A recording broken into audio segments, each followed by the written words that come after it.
C'est un univers qui commence à peine à se faire connaître du grand public en France. Celui des drag queens. Véritable phénomène aux États-Unis depuis une quinzaine d'années déjà, toutes les dragues, la culture drag a commencé à se répandre dans l'Hexagone l'an dernier, à l'issue du concours télévisé Drag Race France. Paloma, Lolita Banana ou encore la Big Bertha, autant de personnages hauts en couleur, passés maîtres dans l'art de se jouer des codes et des apparences, et qui contribuent à leur manière à changer la société. Bienvenue France 24, avec plaisir, bienvenue dans la transformation de Arthur en mini-majesté. Alors voici toutes les perruques que je possède. J'ai vraiment plusieurs options, des longues, des courtes, et ce soir j'ai peur d'avoir un petit peu chaud, donc je pense que je vais prendre cette perruque qui est un petit peu courte, et surtout parce que je pense que j'ai une super tenue qui va avec. Hop, et ben maintenant il est temps de passer à la session make-up de 3 heures.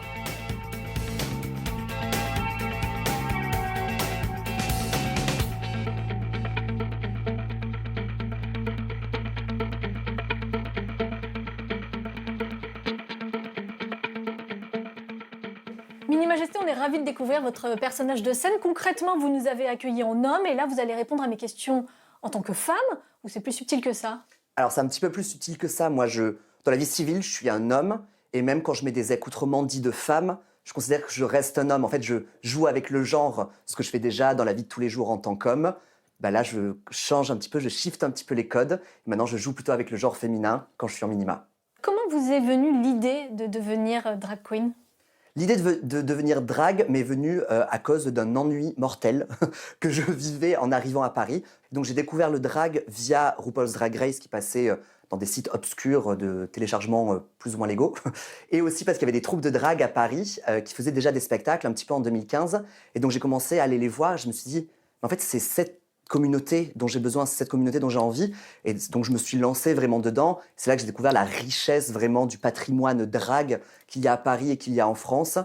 Et en fait, je me suis enrichi aussi moi-même personnellement. Est-ce qu'il y a un message plus sérieux derrière ces perruques et ces maquillages? Il y a toujours un message très sérieux quand on se met en drag. Le drag, c'est quand même rompre les barrières du genre. Rompre les barrières du genre, c'est quelque chose qui n'est pas accepté dans la société, ou très peu. Après, c'est toujours sérieux parce que on a une plateforme en tant que drag. Donc pour moi, il est important de l'utiliser de façon active pour porter des messages parce que les gens nous écoutent.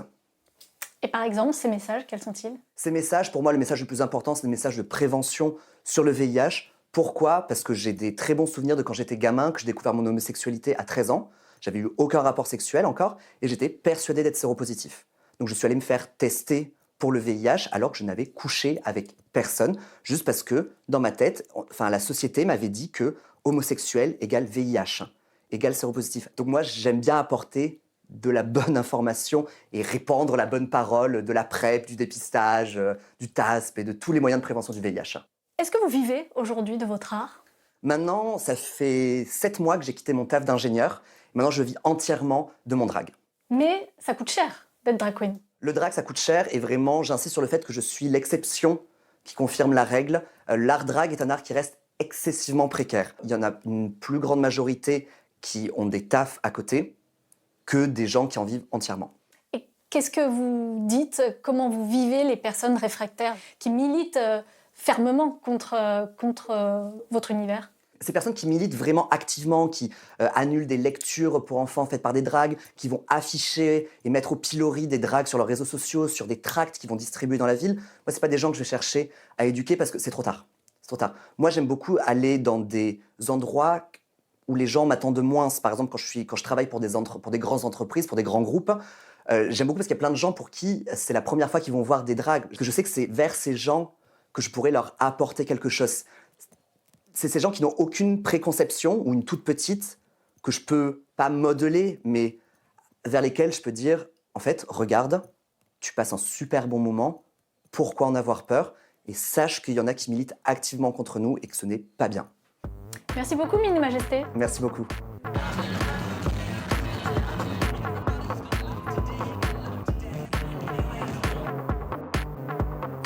On est donc de plus en plus nombreux en France à être séduits par l'univers des dragues. Une expo photo de Sarah Meunier leur est par exemple consacrée dans cette galerie parisienne. Là, c'est intéressant parce qu'on voit quand même toute la diversité de la scène française. Sofiane Essaoui, s'est lui aussi intéressé de près à la question, dans un livre intitulé « L'autre visage des Queens et des Kings ». Dans votre livre, vous écrivez les Queens et les Kings ont transformé leurs larmes en éclats de rire. Derrière chaque artiste drag queen, il y a une histoire compliquée? Les drag queens et les drag kings ont trouvé cet espace que permet le drag aussi pour mettre en scène une partie de leur souffrance. C'est la souffrance d'enfants qui ne savent pas forcément trouver leur chemin parce qu'en fait, dans les médias, on ne voit personne en fait, qui ressemble à ce qu'on pense être. Est-ce qu'il y a une spécificité française de l'art du drag? Le drag français, en fait, il est relié à la culture française. Donc, il est forcément très relié au monde de la mode, par exemple.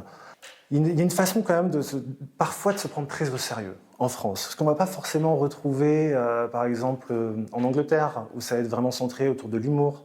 En Espagne aussi, ça va être très centré autour de l'humour. On va pouvoir porter une barbe, on va pouvoir montrer ses poils. Enfin, ça dit beaucoup de la culture d'un pays à chaque fois. Le public des drag queens, il a longtemps été un public LGBT. Est-ce que vous voyez une évolution, notamment depuis l'émission Drag Race France?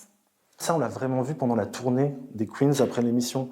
C'est là qu'on a vu des visages en fait, derrière les gens qui ont regardé l'émission.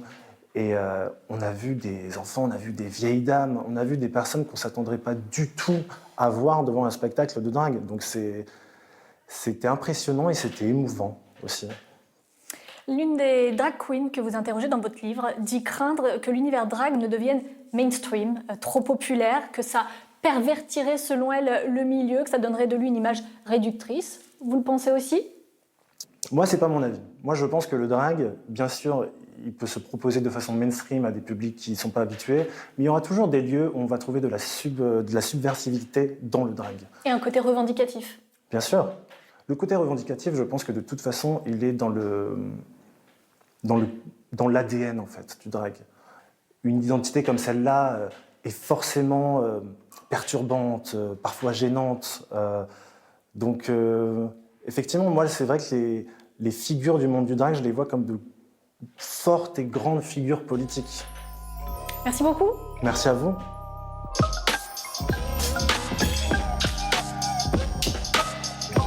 Si les drag queens ont en ce moment le vent en poupe, les drag kings tentent à leur tour de se faire une place. Leur message aussi est souvent revendicatif lorsqu'il se joue du genre masculin.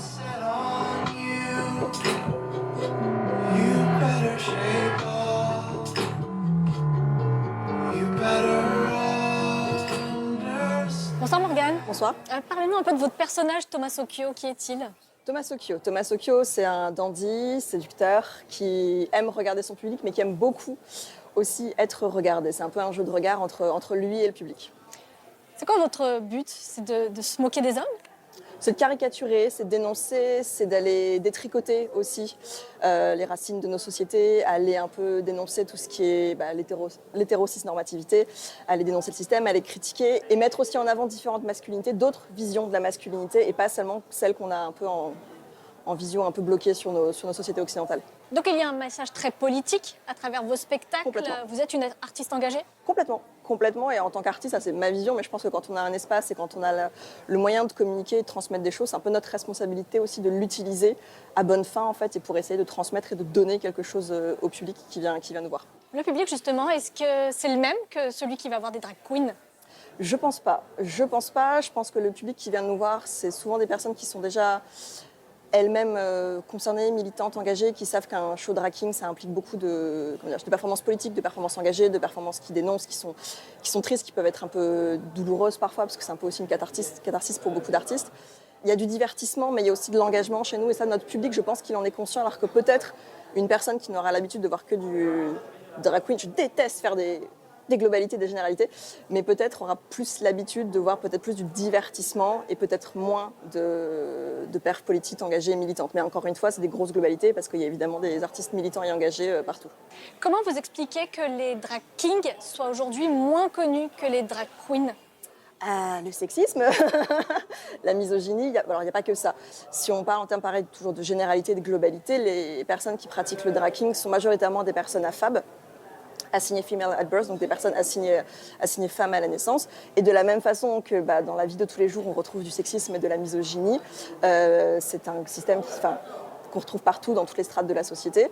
Et je pense que ça explique en partie pourquoi nous sommes moins visibles, mais pas que. Je pense qu'aussi ce que nous portons et ce que nous allons attaquer, comme c'est aller toucher à ce qui fait le fondement de nos sociétés, notamment l'hétéropatriarcat, et qu'on va aller dénoncer ça et mettre un petit coup de pied dans la fourmilière. Je pense qu'il y a beaucoup de gens aussi qui n'ont pas envie de voir ça ou qui n'ont pas envie d'aller se questionner sur ces sujets-là parce que c'est plus simple de cacher sous le tapis et de faire ceci n'existe pas. Donc il y a encore un peu de travail. Il y a encore beaucoup de travail. Merci beaucoup Thomas Socchio. Merci à vous. C'est la fin de cette émission. Merci à vous d'avoir suivi. À très bientôt sur France 24.